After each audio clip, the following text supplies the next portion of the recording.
This next story is one we have covered over and over again. Families of children with autism came here to Queen's Park today, asking, begging for help. They say the Ford government is ghosting them. Now, as you watch this story, keep in mind, there are now 60,000 children on the wait list for core funding.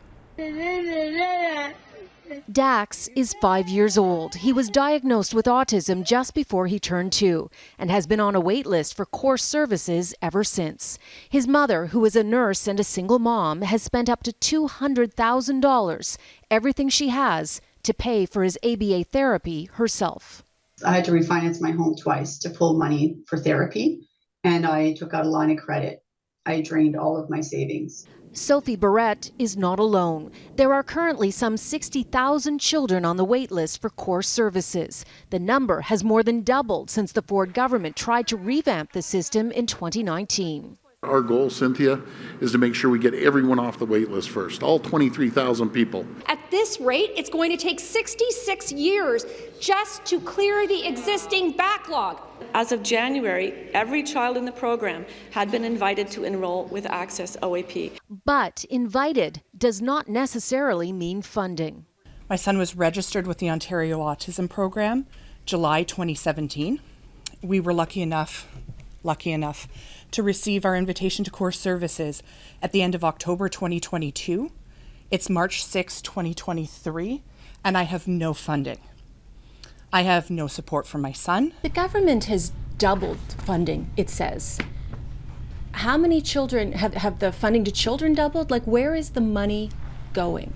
It's a really good question. The answers just are not available. The Ontario Autism Coalition acknowledges there has been some movement with children getting funding for core services, but what families want is transparency. Sophie doesn't know how far down her son is on the wait list. My best educated guess here is that my son is probably around number 25 to 30,000 on the wait list. So it's very discouraging. It's where we sit right now, not knowing. We're desperately trying to have this government hear us, that we need some answers. We need to know what the targets are so that families can plan accordingly. Time is critical. The earlier a child receives ABA therapy, the better the results. Sophie says her son is doing very well with ABA. He's learning to manage the tendency to self-harm and find coping skills. She tries not to think about how she will continue to give him therapy if the government doesn't help her. My child is amazing.